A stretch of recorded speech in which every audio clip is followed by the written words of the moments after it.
ये है हमारा घुटना, ये ऊपर की हड्डी, ये नीचे की हड्डी, और ये हमारा टखना जिसको हम पटेला कहते हैं, और ये हमारी मांसपेशियां। 100 साल तक इस घुटने में दर्द नहीं होगा यदि आप फॉलो करेंगे वो 6 स्टेप्स जो मैं आज आपको बताने वाली हूँ। वो 6 स्टेप्स में ये जो हमारा छोटा सा घुटना है, अगर इसमें हम इसके ऊपर इतना बड़ा वजन डालेंगे तो डेफिनेटली इसमें दर्द होगा। तो पहला स्टेप है वजन कम करिए। बैठिए। अब आप कहेंगे कि बहुत छोटी उम्र में भी आजकल बिना पतली लड़कियों को भी लड़कों को भी सबको घुटनों में दर्द हो रहा है। उस घुटने के दर्द का कारण है वो है हमारा खान पान। हमारे खान पान में कुछ चीज़ें ऐसी हैं जो सोजिश पैदा करती हैं। जब वो सोजिश पैदा करती हैं उनकी यहाँ पे डेपोजिशन हो जाती है, वो यहाँ पे जमा हो जाती हैं। जब वो यहाँ जमा हो जाती हैं तो ये चीज़ें आपस में जब चलती हैं तो ये रगड़ खाती हैं। जब ये रगड़ खाएंगी तब हमें दर्द होगा। तो हमारे खान पान में हमें क्या नहीं करना है? खान पान में हमें ये सबसे ज़रूरी चीज़ है कि हमें बहुत चीनी वाला खाना, बहुत सॉल्ट वाला खाना, फैटी खाना और ओमेगा 6 फैटी एसिड्स वाला, वो इन्फ्लामेशन पैदा करता है या ट्रांस फैट जिसको हम कहते हैं, वो नहीं लेना। तो हमें दूध अवॉइड करना है। सिर्फ जो बहुत पतले लोग हैं वो पी सकते हैं, लेकिन ज़्यादातर लोग जो मोटे हैं उनको दूध अवॉइड करना है। दूध की जगह पे वो छाछ ले सकते हैं और लस्सी ले सकते हैं, नमकीन थोड़ा सा नमक डाल के या फीकी लेंगे, जिससे कि उनका कैल्शियम पूरा हो जाए। खान पान अगर हम फ्रेश फ्रूट्स रखेंगे, हर्ब्स रखेंगे, अदरक है, हल्दी है, कड़ी पत्ता है और ऑरेंज, एप्पल, पाइनएप्पल, ये सब ऐड रखेंगे तो इस घुटने में कभी भी आपको दर्द नहीं होगा।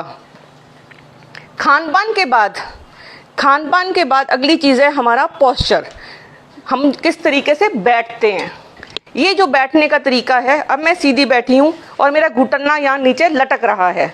अगर मुझे ये घुटना मेरा ऐसे नीचे लटकेगा तो इसमें यहाँ पे आप ये देखेंगे ऐसे ये लटकेगा तो ये पेन पैदा करेगा, बिकॉज ये जो चीज़ है इस पे ऐसे रगड़ खाएगी। तो इससे अच्छा है कि मैं इसको थोड़ा सा अगर पीछे की तरफ मोड़ूंगी ऐसे करके। इसीलिए 6 से 8 इंच की मेरे को एक पट्टी रखनी है, जो मैं जब ऑफिस चेयर में बैठूंगी तो उसको ऐसे रखूंगी। अगर ऐसे रखूंगी और ये चीज़ ऐसे होएगी तो ये दोनों चीज़ें आराम देंगी और ये दर्द नहीं होगा। तो ये जो मूवमेंट है यहाँ से लेके यहाँ तक, इसका एंगल, इसकी हाइट और इस जॉइंट की हाइट में एक एंगल होना चाहिए। ये जॉइंट, नी जॉइंट जो है वो हिप जॉइंट से हमेशा 1 आधा इंच ऊपर रहना चाहिए और सपोर्टेड रहना चाहिए, ताकि 6 से 8 इंच, ताकि ये नी में दर्द ना हो। अगली रहेगी मेरी चप्पल। आपने देखा ही होगा मैंने चप्पल भारी पहनी हुई है, इसीलिए मेरे घुटने में कट कट की आवाज़ आती है। इस चप्पल को अगर मैं सीधा पहनूंगी, बिना हील के पहनूंगी और सॉफ्ट पहनूंगी तो मेरे घुटने को आराम मिलेगा। तो हमें हमेशा वो चप्पल पहननी है जिसको ऐसे मूव करने से वो चप्पल को थोड़ा सा मूवमेंट हो, ताकि हमारे घुटने को आराम मिले। अगली चीज़ रहेगी धूप। विटामिन डी, जो इस टाइम का सबसे बड़ा एपिडेमिक है, विटामिन डी की डेफिशिएंसी। 90% पॉपुलेशन जो धूप में नहीं निकलती वो विटामिन डी डेफिशिएंट है। धूप से ही विटामिन डी मिलता है, जो खाने पीने से विटामिन डी मिलता है वो पूरा नहीं होता। तो इसके लिए बहुत ज़रूरी है कि हम धूप में ज़रूर निकलें। 30% बॉडी चाहिए और एक्सपोज्ड बॉडी चाहिए। कपड़ों के नीचे कभी भी विटामिन डी नहीं बनता, क्योंकि जो स्किन है हमारी वही विटामिन डी बनाती है, वरना विटामिन डी नहीं बनेगा। हम पहले साड़ियाँ पहनते थे, धोतियाँ पहनते थे, तो हमें विटामिन डी थोड़ा बहुत मिलता था, लेकिन अब तो हम पूरे पूरे कवर्ड कपड़े पहनते हैं और अंदर रहते हैं, तो हमें विटामिन डी नहीं मिलता। ये हुए हमारे 5 स्टेप्स। अब फाइनली जो हमारी चीज़, जो रामबाण है घुटने के दर्द को ठीक करने के लिए, और हमेशा जब हम ऑफिस में बैठे हैं, जब हम कहते हैं हमारे पास समय नहीं है, हमें सिर्फ दिमाग में ये रखना है कि मुझे अपना घुटना ठीक रखना है। तो उसके लिए मैं आपको 4 व्यायाम बताऊंगी, 4 एक्सरसाइजेज, बड़ी सिंपल, इतनी सिंपल कि कोई बच्चा भी कर लेगा। जब वो स्कूल में भी बैठा होगा, अगर उसको लगता है कि मेरे घुटने में दर्द हो रही है तो वो फॉलो करेगा, तो उसको ये दर्द ठीक हो जाएगी। पहली एक्सरसाइज रहेगी कि पैर को बड़े प्यार से ऊपर की तरफ लेके जाइए, इसको यहीं पर रोकिए, 1 से लेके 10 तक गिनती करिए और फिर बड़े प्यार से इसको नीचे रहिए। जो सबसे ज़रूरी बात है कि हमें बड़े प्यार से ये करना है, क्योंकि अगर हम ऐसे ऐसे करेंगे तो इससे तो रगड़े जाएगी, अगर वो रगड़ेंगे तो फिर हमारी दर्द बढ़ जाएगी और सोजिश भी बढ़ जाएगी। ऐसे ही हम दूसरे पैर के साथ, दूसरे घुटने के साथ करेंगे। इससे क्या है कि जो हमारी ये वाली मांसपेशी है वो स्ट्रांग होएगी। जितनी भी मांसपेशियां हैं वो जॉइंट को इस तरीके से खींच के रखती हैं और यहाँ पे जगह बना के रखती हैं। जब ये मांसपेशियां कमज़ोर हो जाती हैं और ढीली पड़ जाती हैं, दोनों चीज़ें आपस में इस तरीके से रगड़ खाती हैं।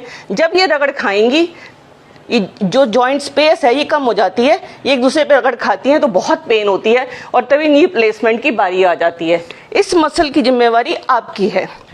ये हुई पहली एक्सरसाइज। अगली एक्सरसाइज रहेगी, इस पैर को सीधा रखेंगे और केवल ऐसे ऐसे करेंगे।